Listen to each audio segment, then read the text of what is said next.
Present situation में कि through tarot या थ्रू डिवाइन सिग्नल्स आपने ना इस जर्नी पे जो स्टार्ट किया है अभी, फ्रेश न्यू कमर हो आप, और आपको यूनिवर्स के बारे में काफ़ी कुछ चीज़ें पता चली, जैसे एंजल नंबर्स हो सकते हैं जो आप फ्रीक्वेंटली देख रहे हो, यू नो। तो उसके वजह से क्या हुआ है कि काफ़ी कंफ्यूजन भी हो गया आपकी लाइफ में, बट कोई बात नहीं, आपको डायरेक्शन मिलेगा बिकॉज आपका टाइम आ चुका है डायरेक्शन मिलने का, तो आपको राइट डायरेक्शन ज़रूर मिलेगा। ओके, सो आगे देख लेते हैं और क्या है करंट एनर्जीज यहाँ पर। जो भी बैकग्राउंड की नॉइज़ आ रही होगी है ना अगर आप लोगों को, तो प्लीज़ उसके लिए मुझे माफ़ कर दीजिए, बट मुझे पता है मुझे कॉलिंग्स आ रही है, आप लोगों को मैसेजेस की ज़रूरत है, डायरेक्शन की ज़रूरत है। और दूसरी चीज़ मुझे ये फ़ील हो रहा है यहाँ पे बहुत सारे लोग हैं जिनको ट्रस्ट नहीं है, इस जर्नी पे ट्रस्ट नहीं है और अपने इंट्यूशन पे ट्रस्ट नहीं है।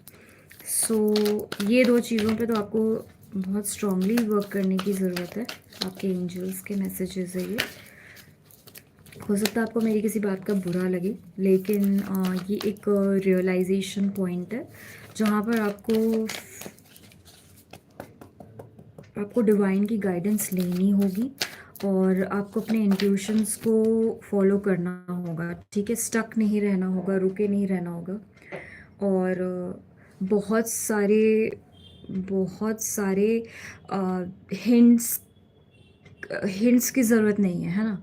बहुत सारे हिंट्स की ज़रूरत नहीं है एक ही पॉइंट पे, तो आपको बहुत सारे हिंट्स को छोड़ के आपको जो हिंट्स मिल रहा है उनको फॉलो करना स्टार्ट करना होगा। ठीक है, तो I know it's very difficult अपने मन को बिलीव कर अपने इंट्यूशंस को बिलीव करना बहुत मुश्किल है, क्योंकि हमारे ऊपर इतनी लेयरिंग हो चुकी है ना सोसाइटी की।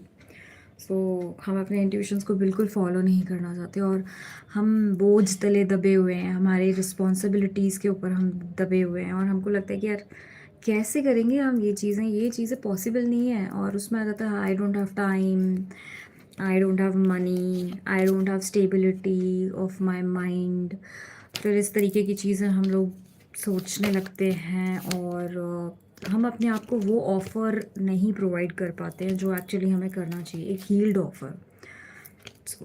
हील्ड ऑफ़र ऐसा हो सकता है, मुझे जो दिखाई दे रहा है आप लोग बहुत ही इमोशंस को कंट्रोल करते हो, अपने इमोशंस को शो नहीं करते हो लोगों को, और खुद को भी अपने इमोशन से कनेक्ट करने में आपको प्रॉब्लम्स है।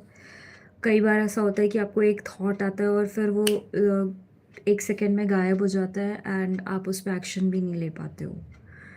एंड फिर ओवर थिंकिंग और ओवर इमोशनल फ्लो की वजह से चीज़ें कंफ्यूज और मेस्ड अप हो जाती है। This is what I see here.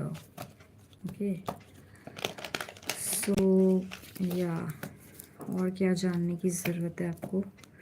ये वाला जो वीडियो है ना, ये हिंदी में रखते हैं इसको, एंड आप लोग अच्छे से इन बातों को समझ पाएंगे, गहराई में जा पाएंगे। सो और देख लेते हैं क्या मैसेजेस आने वाले हैं आपके लिए। Okay, the moon, emotions. So वैसे मुझे जाना भी है, but anyways I can give still 10 minutes. So emotions को देखा जाए तो इमोशंस जो मैंने अभी बात की कि आपके जो इमोशन के फ्लो है ना राइट डायरेक्शन में नहीं हो रहे हैं। कभी कभी आप अपने नेगेटिव इमोशंस को बहुत ज़्यादा फीड कर देते हो और कभी कभी आप थॉट प्रोसेस में चले जाते हो, डीप थिंकिंग में चले जाते हो, कभी कभी अपने नेगेटिव इमोशंस को फीड करते हो आप। सो ये जो है ये इमोशनल डिसबैलेंस कई जगह पर हो रहा है आपकी लाइफ में। Emotional disbalance, left brain right brain working का जो होता है ना प्रॉब्लम, वैसा कुछ मुझे दिखाई दे रहा है। और क्या देख रहे हैं हम, आप लोग है ना लाइक कीजिएगा इसको अगर आप लोग के लाइफ में ऐसा कुछ हो रहा है। अभी रिसेंटली जो लोग कनेक्ट हुए हैं उनके माइंड में क्या चल रहा है, बहुत ही माइंड में कंफ्यूजन है आप लोगों के।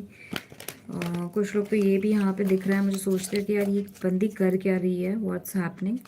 तो कोई बात नहीं, आप लोग बिल्कुल इस पर चैट कर सकते हो. If you have any questions